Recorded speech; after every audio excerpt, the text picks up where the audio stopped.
Full speed में चली जा रही थी। रागिनी और उसके मम्मी पापा ट्रेन में उसके साथ सफर कर रहे थे। चाय वाला चिल्ला रहा था, चाय ले लो, गरम गरम चाय।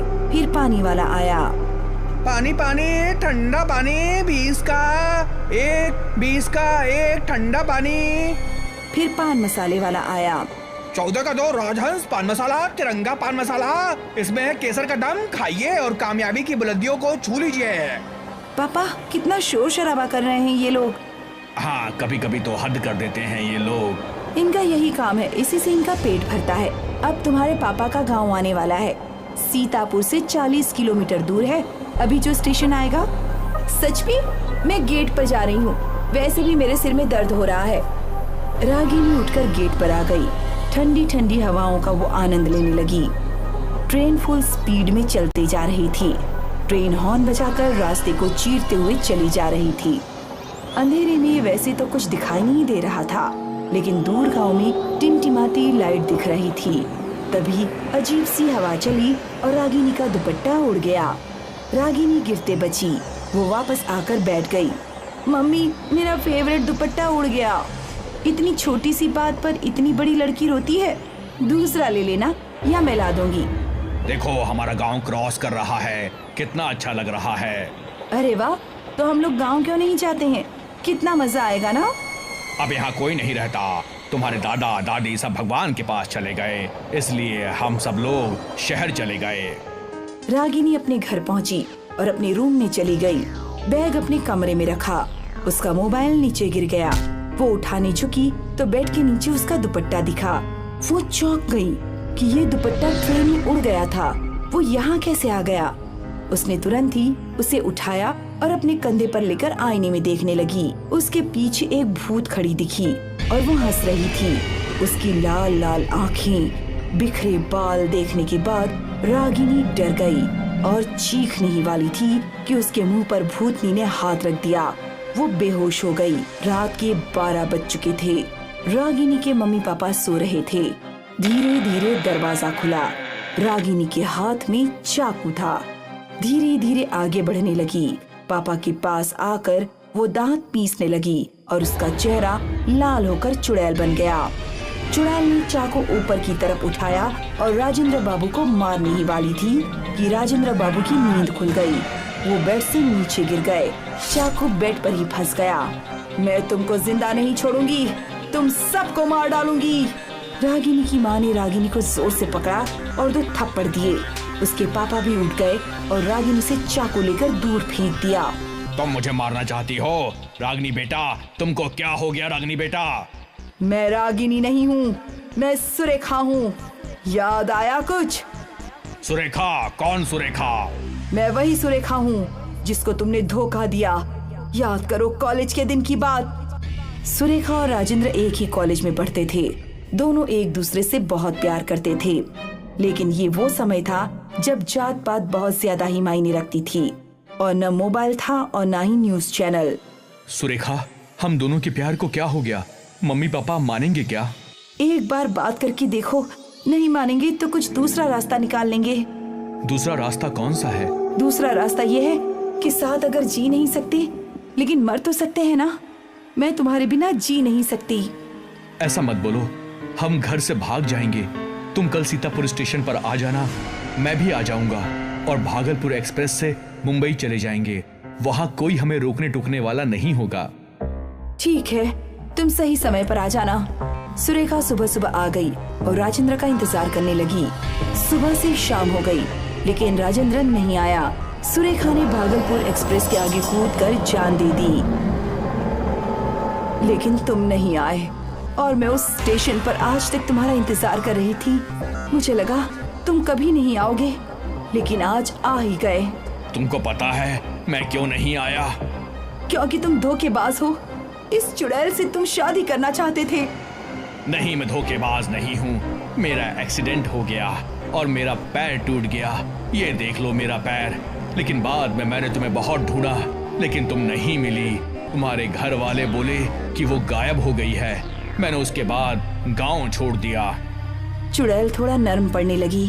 दर्दनाक प्यार की कहानी सुनकर रागिनी की माँ रोने लगी और बोली, बहन तुमने इनसे सच्चा प्यार किया है और जिसे हम प्यार करते हैं उसे दुख नहीं पहुंचाते। इसलिए मेरी बेटी और मेरे पति को छोड़ दो। बहुत बहुत मेहरबानी होगी। एक काम करो, मुझे मुक्ति दे दो। कैसे कैसे मुक्त करूं? मेरे ऊपर पवित्र गंगाजल छिड़क दीजिए और ये दुपट्टा जला दीजिए, मैं मुक्त हो जाऊंगी। राजेंद्र बाबू पूजा घर से गंगाजल लाकर रागिनी के ऊपर छिड़क देते हैं और उस दुपट्टे को जला देते हैं। रागिनी बेहोश हो गई। कभी कभी हमारे जीवन में ऐसी घटना घट जाती है, लेकिन तब हमें अपने सब्र से काम लेना चाहिए। लेखापनी आसाम का आखिरी स्टेशन था। इस स्टेशन की एक और खासियत थी, यहाँ रात होते ही सन्नाटा छा जाता था। पूरा स्टेशन खाली होता था, प्लेटफॉर्म भी खाली। ना कोई रेलवे ऑफिसर और ना ही कोई राहगीर। रात के अंधेरे में इस स्टेशन पर मौत का तांडव होता था। कुछ साल पहले की बात है, गलती से दो युवक लेखापनी के प्लेटफॉर्म पर उतरे, जीतू और संजय। अबे ये प्लेटफॉर्म है या खंडहर? मुझे क्या पता, मैं तो जिंदगी में पहली बार यहाँ आया हूँ। तूने एड्रेस तो बराबर देखा था ना? यही है ना जो स्टेशन हमें उतरना था? हाँ यार, देखा था, बराबर देखा था। पर यहाँ इंसान तो क्या, कोई जानवर तक नहीं दिख रहा है। तभी जीतू के पास से एक काली बिल्ली गुजरी। जानवर तो है भाई।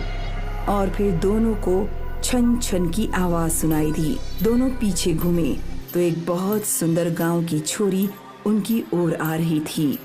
क्या लड़की है? ये मिल जाए तो जिंदगी बन जाए। कहाँ मेरी पत्नी और कहाँ ये?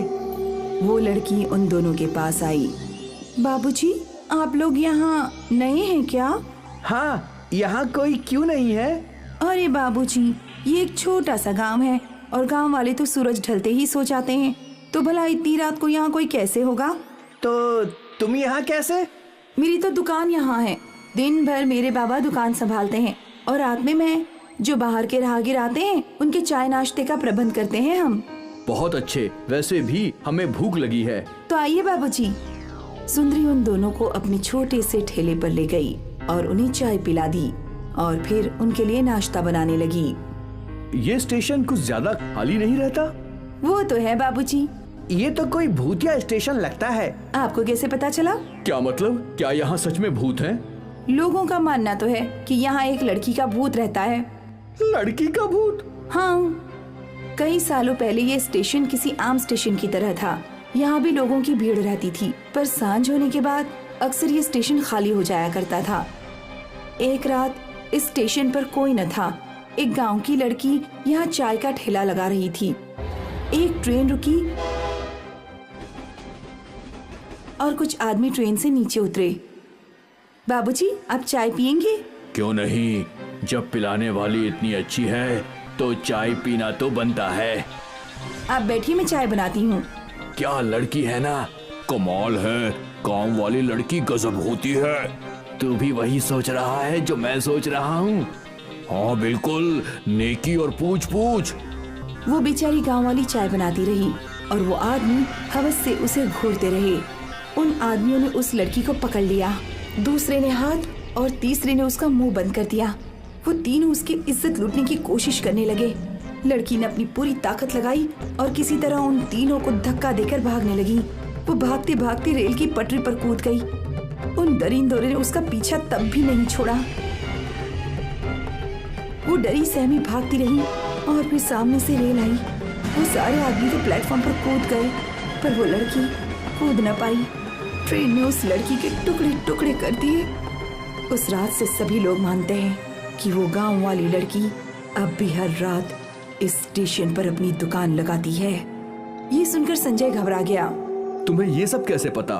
सुंदरी ने कुछ जवाब न दिया। अरे मुझे तो लगता है कुछ गड़बड़ है भाई। संजय ने अपना फोन निकाला और सुंदरी की तस्वीर खींचने की कोशिश करने लगा। जैसे ही सुंदरी ने कैमरे में देखा तो दोनों डर गए, क्योंकि मैं ही वो लड़की हूँ। जीतू और संजय डर के मारे ट्रेन की ओर भागे। वो लोग ट्रेन की एक बोगी से दूसरी बोगी में भागते रहे। भाग संजय भाग, वो मेरे पीछे है भाई। भाग हुकूमत, भाग जल्दी भाग। संजय डरा हुआ था, वो गिर गया। वो भूतनी उसके पास आई। अब मैं तुझे खूबसूरत नहीं दिख रही? इतनी देर से तो मेरी कमर देख रहा था, अब क्या हुआ? माफ कर दो, मुझे माफ कर दो। नहीं, बिल्कुल नहीं। मैं तेरे जैसे किसी को भी जिंदा नहीं छोड़ूंगी।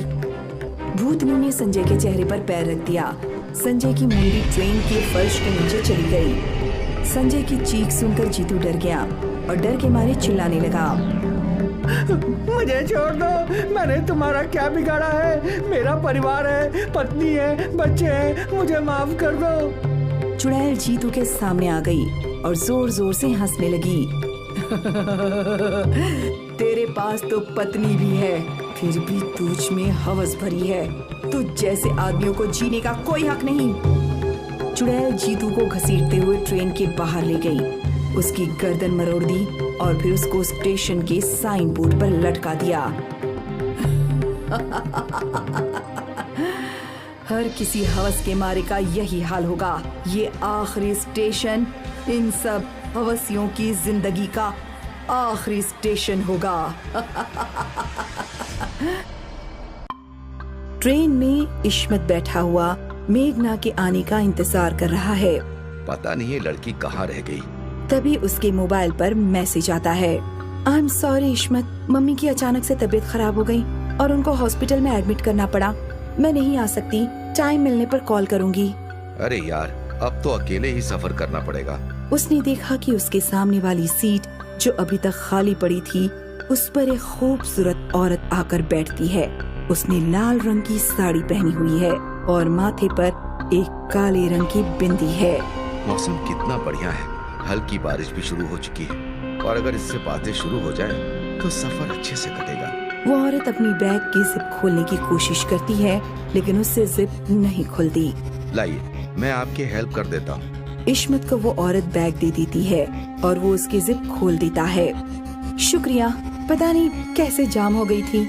वैसे आप कहाँ जा रही हैं? मैं दिल्ली जा रही हूँ, मेरी बेस्ट फ्रेंड की शादी अटेंड करने। अरे वाह, मैं भी अपने दोस्त की वेडिंग अटेंड करने ही जा रहा हूँ। मैं गाजियाबाद तक जाऊंगा। चलो ठीक है, गाजियाबाद तक तो कोई है जिससे बातें करते सफर कर जाएगा। सुनकर इस्मत मुस्कुराता है। मेरा नाम इस्मत है और आपका? मैं यक्षिणी हूँ। सुनते ही इस्मत अचानक से डर गया। रक्षिणी। अरे आप तो डर ही गए, मैं तो मजाक कर रही थी। मेरा नाम असल में पल्लवी है। सुनकर वो अपने मुंह से हवा छोड़ता है और चैन की सांस लेता है। आपने तो मुझे डरा ही दिया था। ट्रेन अब चलने वाली ही होती है। उसी टाइम मेघना आती है और अचानक से उस औरत के बराबर में इस्मत के सामने बैठ जाती है, जिसे देखकर इस्मत खुश भी हो जाता है और चौंक भी जाता है। अरे तो तुमने मैसेज किया था कि तुम नहीं आ सकती। अरे वो तो मैंने बस एक छोटा सा मजाक किया था। तुम भी ना मजाक में कुछ भी बोल देती हो। ट्रेन तेज रफ्तार से चलने लगती है। इस्मत ने उन दोनों का इंट्रोडक्शन करवाया और तीनों बातें करने लगे। तभी एक अधेड़ उम्र का आदमी आता है और चिल्लाकर कहता है, आज अमावस्या की रात है। आज की रात इस ट्रेन में एक डायन घूमती है, सब अपना ध्यान रखना।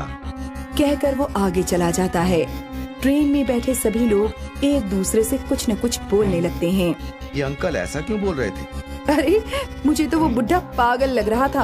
आज के टाइम में डायन, कितनी अजीब बात है यार। एक आदमी सामने वाली सीट पर जो काफी देर से बैठा होता है, वो सिगरेट पीने लगता है, जिसका धुआं पल्लवी की नाक तक आ रहा होता है। कितना बदतमीज आदमी है। इन सिगरेट पीने वालों को तो गला काटकर मार देना चाहिए। उसी समय पल्लवी अपने बैग से कुछ निकालने के लिए उसकी जिप से अंदर हाथ डालती है और उसकी बैग से एक काले रंग की गुड़िया निकलकर नीचे गिर जाती है। इसके बैग से काले जादू वाली गुड़िया निकली है और इसकी बातें भी ठीक नहीं लग रही। अभी ये उस आदमी को मारने की भी बात कर रही थी। कहीं ये पल्लवी ही तो डायन नहीं? पल्लवी उस गुड़िया को वापस अपनी बैग में रख लेती है। तभी वो सिगरेट पीने वाला आदमी अपनी सीट से उठकर आगे चला जाता है। एक्सक्यूज मी, मैं जरा अभी आती हूँ, मैं भी चलती हूँ, मुझे टॉयलेट जाना है। वो दोनों भी वहाँ से चली जाती हैं। कुछ देर बाद मेघना तो वापस आ जाती है, लेकिन पल्लवी नहीं आती। पल्लवी कहाँ रह गई? उसने कहा कि अभी आ रही है। थोड़ी देर बाद पल्लवी भी वापस आ जाती है, लेकिन वो आदमी नहीं लौटता।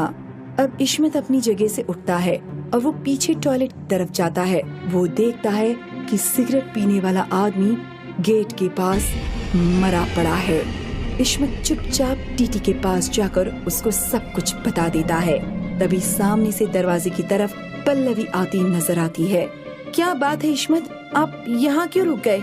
उसकी नजर उस आदमी पर पड़ती है जो दरवाजे के पास मरा पड़ा है।